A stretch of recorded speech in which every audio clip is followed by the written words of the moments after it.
It was an ordinary day in the bustling city courthouse, the kind where the shuffle of papers and murmur of conversations created an atmosphere both serious and mundane.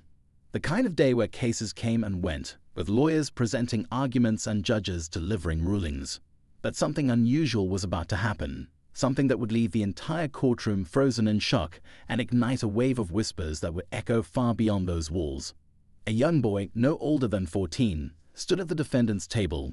His dark skin gleamed under the fluorescent lights, and his eyes, wide and filled with something unnameable, darted nervously around the room. He was small for his age, his posture slightly hunched as though trying to shrink away from the weight of a world that seemed too heavy for him. He clutched the edge of the wooden table like it was the only thing keeping him upright. The boy's name was Jalen. Jalen wasn't the kind of kid who'd ever imagined himself in a courtroom. He was quiet, a little shy even, known in his neighborhood for being polite to everyone and keeping his head down. But life doesn't always care about who you are or what you've done or not done. Sometimes it sweeps you into a storm you never saw coming. That's how Jalen ended up here, accused of a crime so outlandish that even the police officers escorting him into the room had exchanged puzzled glances. The courtroom itself seemed to buzz with unspoken tension. The judge, an older man with silver hair and a stern expression, sat high above the proceedings, tapping his gavel lightly on the desk as he called for order. His name was Judge Harold Blake, and he was known for being a stickler for procedure, a man who valued fairness and had little patience for theatrics. But even he couldn't deny that this case was anything but ordinary. To Jalen's right, his lawyer, a middle-aged woman named Maya Foster, leaned down to whisper something in his ear. She had taken his case pro bono, sensing something in Jalen's story that didn't add up. Maya had been in this line of work long enough to recognize when a kid was in over his head, and from the moment she met Jalen, she felt a protective instinct flare up. There was something in his eyes, an innocence, a quiet determination, that made her believe in him, despite the mountain of evidence stacked against him. On the opposite side of the room, the prosecutor, a sharp-dressed man with a cold smile, shuffled through his notes. He looked confident, almost smug, as though this case was a foregone conclusion. His name was Richard Doyle, and he was known for his ruthless tactics and high conviction rate. He built his career on making examples of people, and today, Jalen was his target. As the judge called for the trial to begin, the air in the room seemed to thicken. Maya stood, addressing the jury with a calm but passionate opening statement, painting a picture of a boy caught in circumstances far beyond his control. Doyle followed, his voice slicing through the room like a blade, presenting a narrative that cast Jalen as a cunning manipulator hiding behind an innocent face. But Jalen barely heard any of it. His mind was spinning, replaying the events that had led him here. He thought about his mother, sitting silently in the back row of the courtroom, her hands clasped tightly in her lap. Her eyes were red from crying, but her face was set in a mask of determination. She believed in her son. She had to. The case dragged on, with witnesses called and evidence presented. Each piece seemed to weigh heavier and heavier on Jalen's shoulders. But then something happened that no one expected. When Jalen was finally called to the stand, his voice trembling as he swore to tell the truth, something shifted. The room seemed to lean in, the collective anticipation almost palpable. Judge Blake peered down at him, his stern gaze softening just slightly. "Young man," he said, his voice steady but kind, "you have the right to remain silent, but if you wish to speak, now is your chance." Jalen hesitated, his throat dry and his heart pounding so loudly he was sure everyone could hear it. He looked around the room, at his mother, at Maya, at the jury who held his fate in their hands. And then he opened his mouth and said a single word. Whatever that word was, it had an immediate and electrifying effect. The judge's eyes widened, his hand shooting out to bang the gavel harder than anyone had ever heard. "Clear the courtroom," he bellowed, his voice echoing off the walls. The bailiffs moved quickly, ushering everyone out as confusion and panic rippled through the crowd. As the heavy wooden doors slammed shut, leaving only Jalen, his lawyer, the judge, and the court officers inside, one question hung in the air like a thundercloud, demanding an answer. What had Jalen said? The courtroom was silent now, the heavy doors closed and locked as ordered by Judge Blake. The sound of the gavel still seemed to echo faintly in Jalen's ears. He sat frozen in the witness chair, his hands gripping the armrests tightly, his chest rising and falling with shallow breaths. The room felt enormous now, the emptiness amplifying the tension that hung thick in the air. Maya, seated at the defense table, turned to look at Jalen, her face pale with worry. Even she didn't know what had just happened or why. Judge Blake stood, his towering figure casting a shadow over the courtroom as he slowly removed his glasses and placed them on the bench. His usual calm demeanor was gone, replaced with something no one had ever seen before: unease. His eyes bore into Jalen as if trying to decipher a puzzle hidden within the boy. For the first time in his long career, the judge looked uncertain, as though he was grappling with a situation far outside his control. "Jalen," the judge said, his voice quieter now but no less commanding, "I need you to tell me exactly what you meant by that. Be clear, be honest." Jalen's mouth opened, but no words came out. His throat felt tight, and the weight of everyone's eyes on him made it impossible to speak. He glanced at Maya, silently pleading for help, but even she seemed at a loss. The room felt suffocating, and Jan wondered if he had made a terrible mistake. "Your Honor," Maya interjected, standing abruptly. "I think we need to take a moment to—" "Not now, Ms. Foster," the judge interrupted, holding up a hand. "This isn't something we can delay. The safety of his courtroom, and possibly much more, depends on what this boy has to say." Maya sank back into her chair, her lips pressed into a thin line. She had always prided herself on staying calm under pressure, but this was different. She felt like she was standing on the edge of something enormous, and the ground beneath her was crumbling. She turned her attention back to Jalen, trying to silently reassure him, but even she wasn't sure what reassurance she could offer. The judge took a step closer to Jalen, his gaze softening slightly. "Son," he said, his tone more measured now, "I know this is overwhelming, but you're safe here. No one is going to hurt you. I just need you to explain yourself." Jalen swallowed hard, his throat dry as sandpaper. He licked his lips, searching for the words that felt so impossible to say. "I didn't mean to cause any trouble," he finally whispered, his voice barely audible. "I swear." "No one's saying you did," Judge Blake replied, his voice still calm. "But what you said, do you understand the weight of it? Do you know what it implies?" Jalen hesitated. Did he know? He wasn't even sure himself. The word he had spoken had come from somewhere deep inside, a place he didn't fully understand. It wasn't something he planned or rehearsed. It had just come out. Before Jalen could respond, a sharp knock sounded on the courtroom doors, making everyone jump. The judge turned toward the sound, his brow furrowing. One of the bailiffs, a tall man with a steady presence, approached the door cautiously. He cracked it open just enough to see who was outside, then closed it again just as quickly. "Your Honor," the bailiff said, his voice low but urgent, "there's a crowd gathering outside. Reporters, by the looks of it, words spreading fast." The judge let out a slow, deliberate breath. "Of course it is," he muttered under his breath. Then, louder, he said, "No one comes in. Do you understand? No one." The bailiff nodded and returned to his post, his expression tense. The judge turned back to Jalen, his face lined with concern. "Jalen, I need you to tell me everything. Not just about today, but everything that led to this moment. I need to understand." Maya leaned forward, her voice soft but firm. "Jalen, it's okay. Just start from the beginning. Take your time." Jalen nodded slowly, his fingers fidgeting with the hem of his shirt. His mind raced as he tried to piece together the story in a way that made sense. He thought back to the day it all started, weeks ago, in his neighborhood. It was a hot afternoon, the kind where the air felt heavy and still, and Jalen had been walking home from school. He had taken his usual route, passing the corner store and cutting through the empty lot near the park. But something had caught his eye, a strange, shiny object lying in the dirt. At first, he thought it was just a piece of trash, but when he picked it up, he realized it was unlike anything he'd ever seen. It was small and smooth, no bigger than the palm of his hand, and it shimmered faintly even in the shade. There were markings on it, symbols he didn't recognize, and it pulsed faintly with a warmth that felt almost alive. Jalen had felt a strange pull toward it, like it was calling to him. He had slipped it into his pocket without really knowing why. Over the next few days, strange things began to happen. Jalen couldn't explain it, but it felt like the object was somehow aware of him. It was subtle at first, lights flickering when he was near, a low hum he could hear, but no one else seemed to notice. Then the dreams started. Vivid, unsettling dreams that felt more like memories than fantasies. In them, he saw places he'd never been and people he didn't know, speaking in languages he couldn't understand. But the dreams always ended the same way, with a single word echoing in his mind. The same word he had spoken today in court. As Jalen recounted his story, the room seemed to grow colder. Maya listened intently, her lawyer's instincts kicking into overdrive as she tried to process what she was hearing. Judge Blake remained silent, his face a mask of concentration. Even the bailiffs seemed unnerved, their usual stoicism giving way to visible discomfort. When Jalen finally finished, the room was silent once more. No one knew what to say. The weight of his story hung heavy in the air, impossible to ignore. Judge Blake rubbed his temples, his mind racing.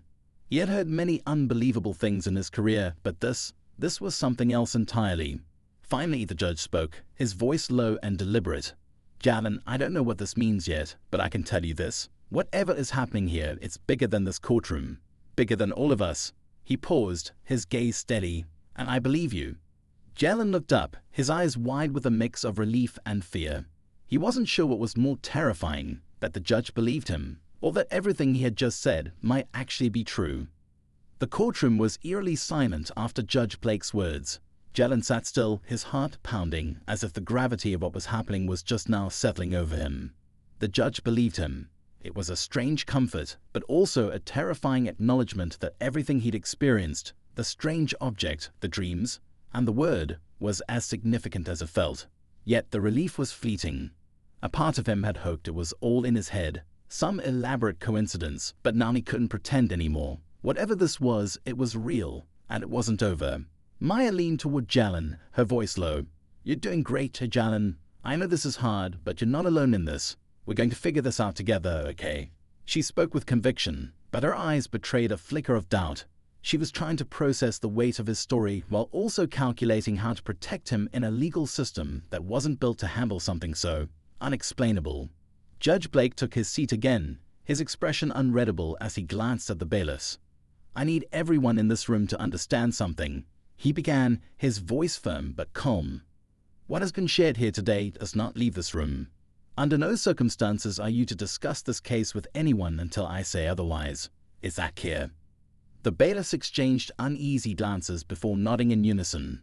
Maya gave a curt nod as well, though her mind was racing with questions. How could she possibly keep this contained? And more importantly, how could she protect Jalen from forces she didn't fully understand?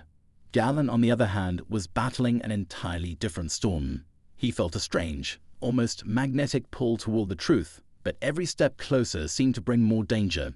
The object in his pocket felt heavier than ever, as if it were alive and aware of the tension surrounding it. He resisted the urge to reach for it, knowing that doing so would only draw more attention. The silence was broken by the sharp crackle of a police radio outside the courtroom doors. The muffled voice on the other end sounded urgent, though the words were indistinct. One of the bailiffs stepped away, listening intently before glancing back at the judge. Your Honor, he said cautiously, there's a situation outside. The crowd is growing, and someone reported seeing, well, someone unusual. Judge Blake raised an eyebrow. Unusual how?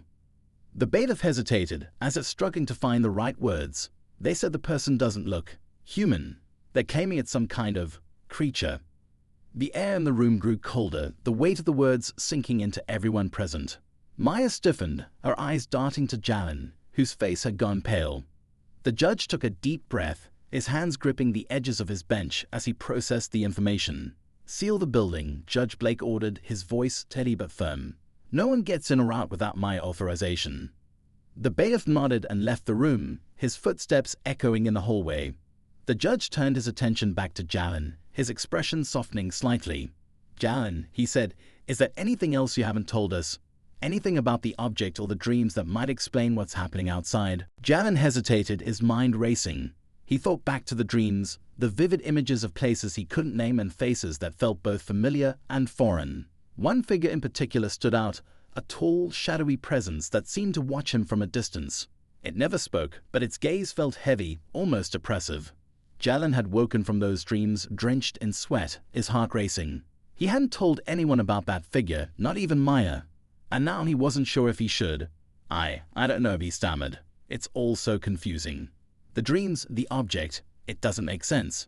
Maya reached out, placing a reassuring hand on his shoulder. It's okay, Jalen, just take your time.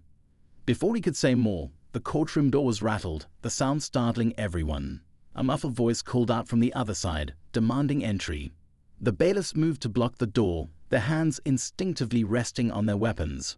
The tension in the room was palpable, every sound amplified in the stillness. Your Honor, one of the bailiffs called out, his voice tense. "We've got a problem." The judge stood, his gaze fixed on the doors. "What kind of problem?" The bailiff hesitated, glancing back at the others before answering. "It's the person, or whatever it is, there at the door, and they're not alone." Maya felt a chill run down her spine. She looked at Jalen, whose eyes were wide with fear. The boy seemed to shrink in his seat, as if trying to make himself invisible. She leaned closer to him, her voice barely above a whisper. "Jalen, whatever happens, stay calm. I'm here. We'll get through this." Judge Blake stepped down from the bench, his usually steady hands trembling slightly as he adjusted his robe. He moved toward the bailiffs, his expression a mix of determination and apprehension. "Open the door," he said finally, "but only enough to see what we're dealing with." The bailiffs exchanged uneasy glances before one of them complied, cracking the door open just enough to peer outside. What he saw made him recoil, his face going pale. "Your Honor," he said, his voice barely a whisper, "you need to see this." The judge approached, his steps deliberate. He looked through the gap in the door, his eyes narrowing as he took in the scene. Outside, the hallway was filled with people, reporters, onlookers, and officers trying to maintain order. But at the center of it all was a figure unlike anything he'd ever seen. It was tall and cloaked, its face obscured, but there was an undeniable aura of otherness about it. The crowd seemed to ripple around the figure, as though it were a stone dropped into a pond.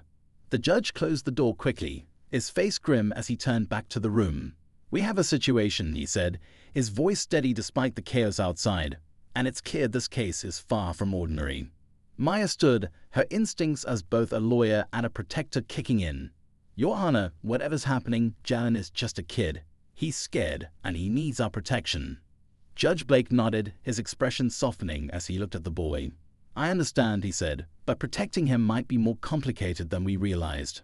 Jalen, who had been silent through the exchange, finally found his voice. "It's here because of me, isn't it?" he asked, his voice trembling. The room fell silent once more. No one had an answer. But the unspoken truth hung heavy in the air. Whatever was happening, Jalen was at the center of it, and the storm was only just beginning. The courtroom felt like a pressure cooker, the tension so thick it was almost suffocating.